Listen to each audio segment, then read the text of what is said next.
Words have value. Kimberly Delish.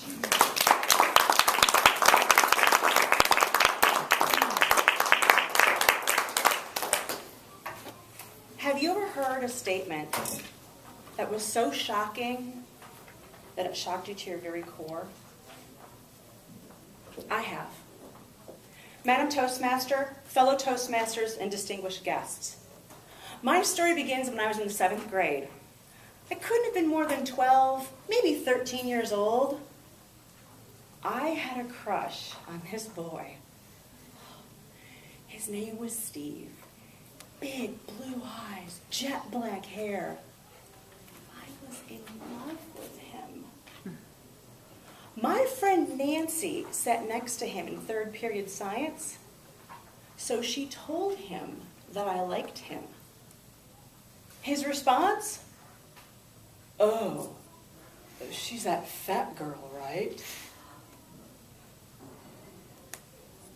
Until that moment, I hadn't realized that I was fat. I didn't know that I was fat. But there it was, my new title, that fat girl. I don't remember how long I cried, but I do remember that in my pain and anguish, that year I decided I was going to join the basketball team, the soccer team, the volleyball team, and the track team. All in an effort to rid myself of the title, that fat girl. When I was in high school, I heard a rumor about a girl in my class. Turns out, she lost all of her weight by wrapping herself up in saran wrap every night for bed. In the dark of night, I snuck down to the kitchen and I grabbed my mom's box of saran wrap. And that very evening, I began wrapping myself up in saran wrap all over the place. Do you have any idea how difficult it is to sleep when you're wrapped up like a chicken salad sandwich? My body parts were sticking together. There were weird noises emanating from underneath the sheets. My mother crying out, "How can we go through so much saran wrap in such a short period of time? What are you kids doing?" And yet, I was still that fat girl. In college, I took to wearing black coats, long black skirts, big black sweaters, all in an effort to hide my fat and my shame from the rest of the world. One day, my mother said to me,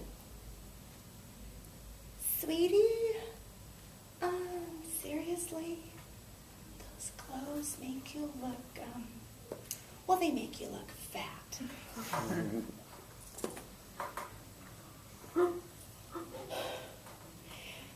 If I had been born 400 years ago, Sir Peter Paul Rubens would have begged me on his hands and knees to be in one of his paintings, for I am a true Rubenesque beauty.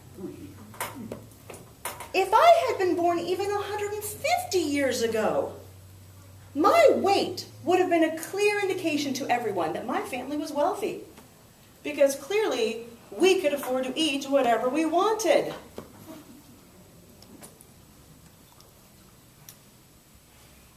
It took me another 10 years to come to grips with my build, my body, and my weight. And one day it happened. I was sitting in the doctor's office. My doctor and I were going over some blood work from a few weeks ago. The usual stuff. Here's where you're in the green. Here's where you're in the green. Here's where you're in the green. Oh, by the way, Kimberly, you're healthy. What? I had to ask her to repeat it twice. Seriously. What? You're healthy? She said it. She said I was healthy. Healthy. My glucose, my triglycerides, my cholesterol, my heart rate. Healthy. All of it healthy. All those years of playing sports and running track to rid myself of the title, that fat girl? Turns out I was that healthy girl with the hourglass figure all along. Madam Toastmaster.